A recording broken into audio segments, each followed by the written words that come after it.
دقات تفوف وصار فيها نوادي بغداد آية تصيح والد دوادي دقات تفوف وصار فيها نوادي بغداد آية تصيح والد دوادي يبكي بمديح بالنبي واصحاب الخدية نخته وشاق لكم ثوبه والسيد الكوني نطرق ضوبه تنخارض بغداد طه الهوادي دقت الثوب وصار فيها بغداد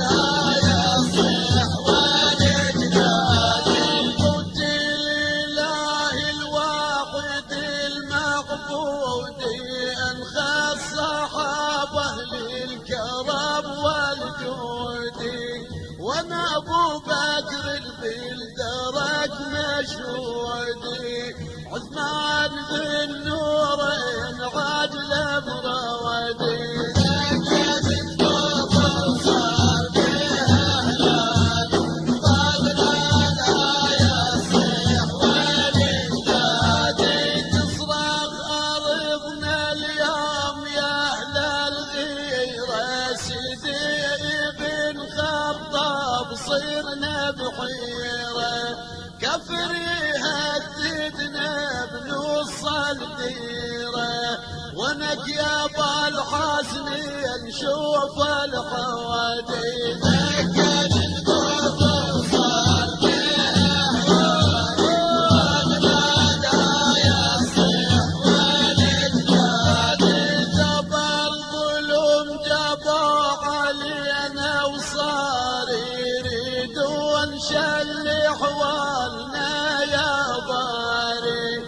انخاها الامداد واهل اسراري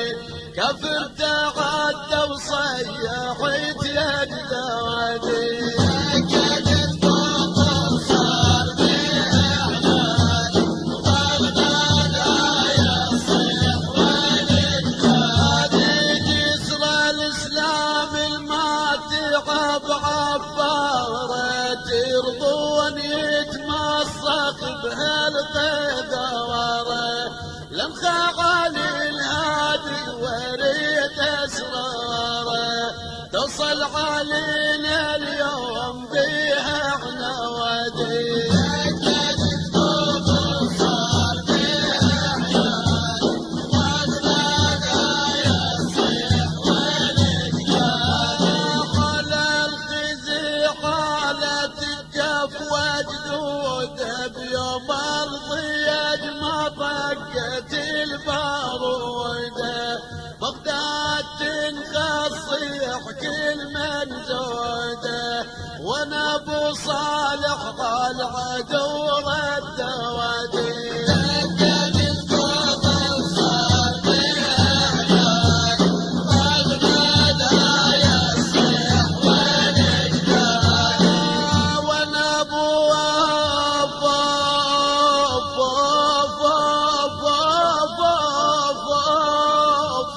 يا ابو العرجه يا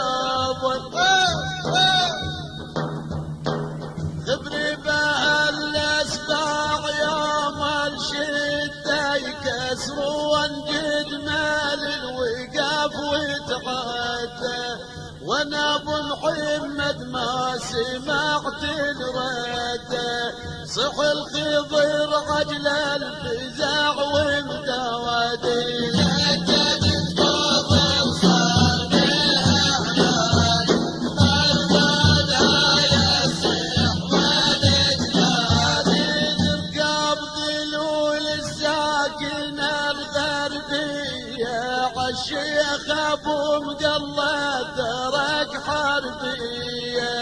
ومرافق الغزلان يا الصوفيه دق الرجل صارت ترايد ووادي دقت الثوب وصار فيها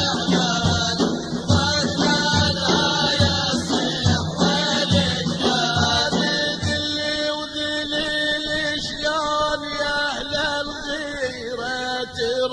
يكون كافر يحتلي بهالديرة وناخد القم وقعنا بحيرة ينخاول يدك صار بيها برادي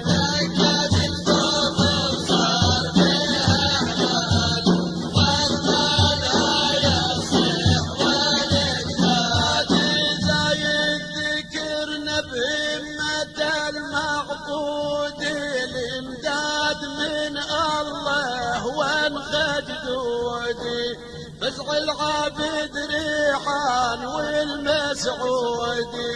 جيش الكفر لملم علينا وبادي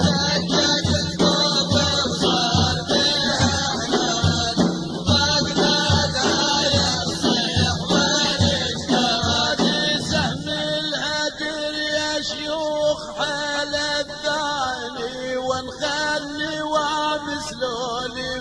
وشجعاني يا شيخ عيسى وليتكم حزنواني ما تقوم حالة والعدو هبدادي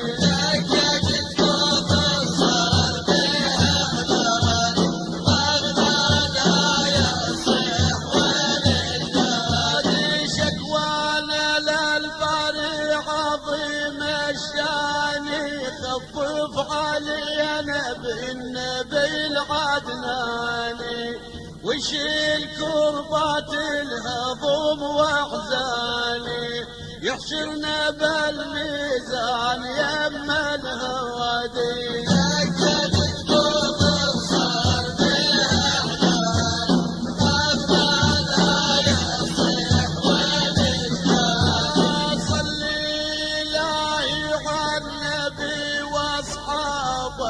الهاشمي العدنان محلى طيابه ومن يتم صالح يزور عتابه وحضرة الماحية وكل سياده